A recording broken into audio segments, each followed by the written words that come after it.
So we're talking with Robyn Jordan, who I am actually, this is pretty awesome. I'm actually meeting you, Robyn, really for the first time. And this is actually what I love about The Globalist is that we have this amazing community of amazing media makers and artists, and you came to us through a board member, Erin, who's an illustrator. And so maybe if you could tell us a little bit about yourself to get started. Sure. Hi, Sarah, and hi, everybody. I moved to Seattle last August from Brooklyn, and I'm a cartoonist and a teacher. I teach elementary school here in Capitol Hill part-time and draw the rest of the time. That's so great. And I actually have your website pulled up. If I could show real quick just some examples of your work and what you're going to be doing today. Sure. So I just kind of pulled just a random page that I really liked on your website, and maybe you can tell us what it is. And Sure. This was a comic I did recently where each page tells a story from a different wedding that I've been to. So the title of the mini comic is 17 Weddings, and it features 17 of the many weddings I've been to. And the one up right now is a story of trying to find something to wear at the very last second in rural Ohio for my friend's wedding. Nice. Awesome. And what's kind of your style of illustration and drawing? How would you kind of say what's kind of the type of drawings you do and what's the stories that you tell? Often stories are based on experiences I've had, and some more mundane, some more serious, I guess. But generally, if I've told a story a few times to others, I think about why I've started telling that story, and then I think about it as material for artwork. That's awesome.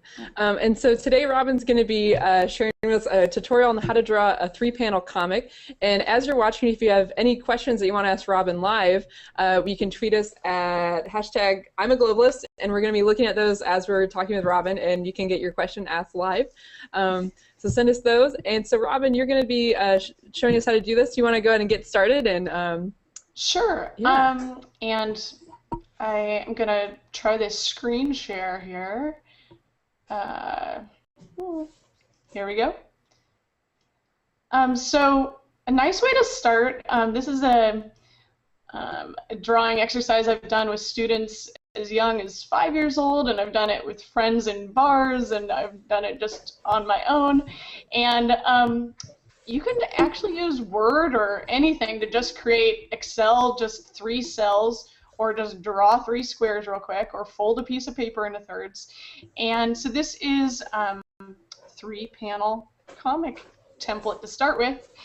And a great way to start in making a comic is just to think of a character. And so one prompt that I use is to think of something that's not alive and add a face. So I'm going to get my digital drawing tool ready here. And so if I were to draw maybe a pencil, and I might start thinking about what kind of a pencil it is. Is it feeling kind of shy? Is it kind of happy-go-lucky? Drawing it kind of small, a pencil doesn't leave a lot of room for a face, so I'll just kind of make it smiley, but maybe it has some really big feet. And where do you decide to put faces on inanimate objects? Is there kind of a thought process to it, or just kind of where you're feeling? Maybe trial and error. Though this pencil is starting to look a little suggestive for elementary school in its shape. This is an adult comic show. It is. So then I could start to think about where it is. Maybe if it's Seattle, it might have some gray skies. But next, I just think about what happens to it next. And comics, in its essence, is just images showing the passage of time, and I love that connection to film that it has in that way too. So if a lot of time could pass between these panels, it could be a young pencil and then a middle-aged pencil and then an elderly pencil, or it might just be a moment. So maybe we see something here in the sidewalk, and here in the next moment, it starts looking up at the sky, at the bird that was there in the first panel now, and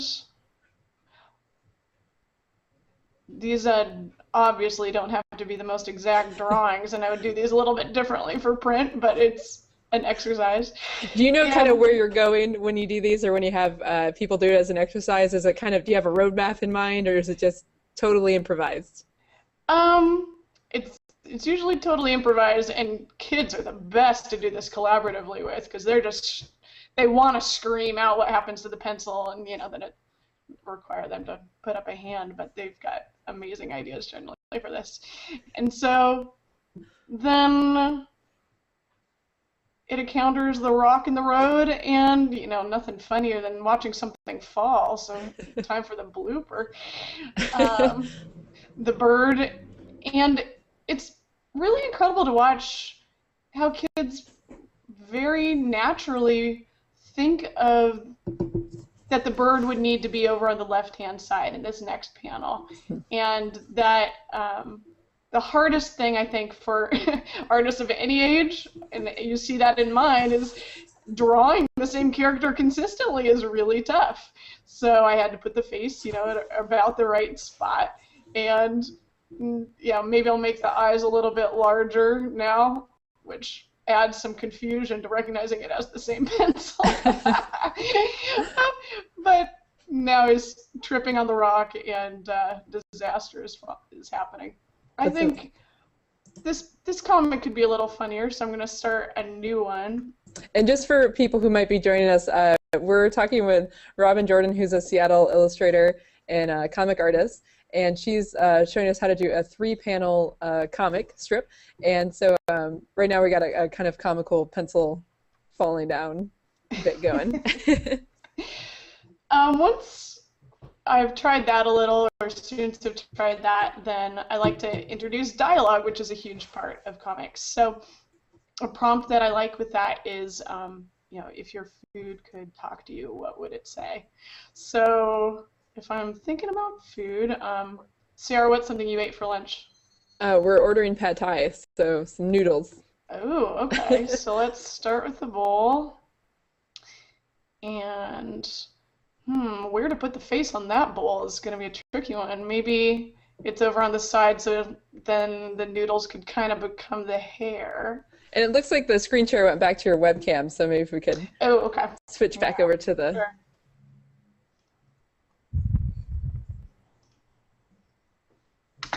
And for anyone that wants to ask Robyn a question live about any of the drawing techniques, what it's like to be an illustrator, you can tweet us at hashtag I'm a globalist, and we can ask some questions live. We actually have one right now, Robyn, if we can ask, throw one at Sure.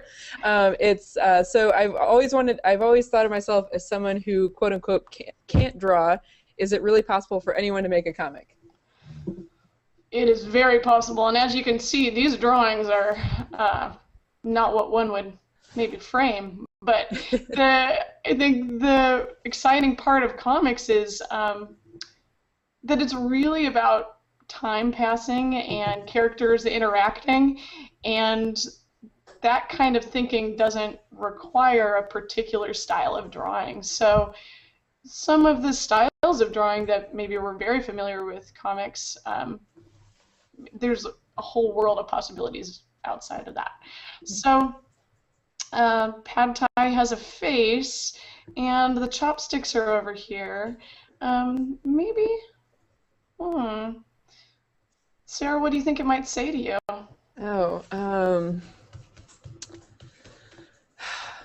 Oh man, that's a good question.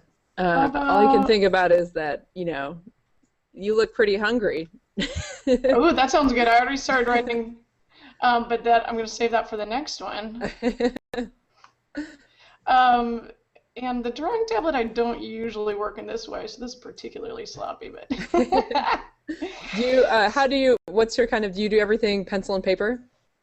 I usually sketch it out with regular pencil, and then I use blue pencils to sketch the more final drawings on nicer drawing paper.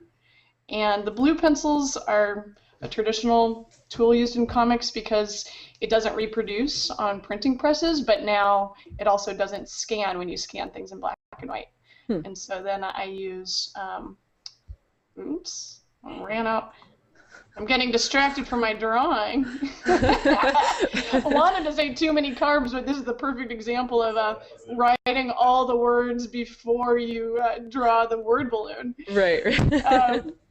But that's the huge compositional challenge of comics, is fitting the words with the image in a way that they work together is constantly hard. Yeah. So let's draw it again, and now I can say eat me. Maybe get a little more demanding with it. So yeah, generally when I'm making comics, I'm doing it with not digitally until I'm just editing what I've already drawn and scanned on paper. And maybe in the last one, it's like really sad because its hair's all gone. It's getting mad now. Doesn't really want you to obey. So I was gonna ask, what's the benefit of starting out doing a 3-panel comic versus some of your other examples, which have kind of multiple panels on one page?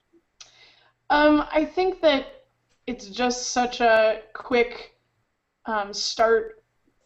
Something happens, like beginning, middle, and end. And with kindergartners, I write like the numbers 1, 2, and 3 under it, and that just helps them see the sequence from left to right, because often they'll write their names in other directions, and that is so connected to reading, that idea that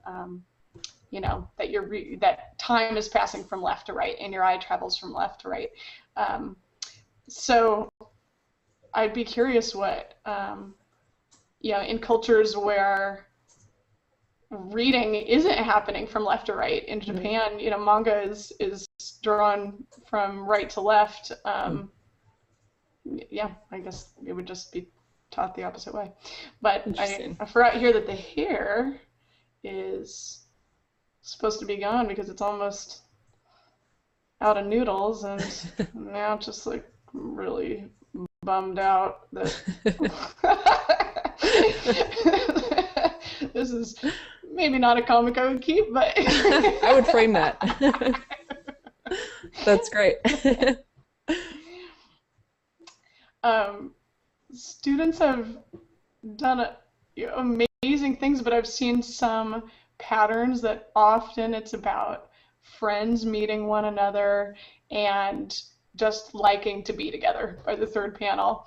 Or when students start to get a little bit older and their themes of, that are so middle school or adolescent, of being embarrassed is a big theme, or falling in love, and it's like a wedding story in 3 panels.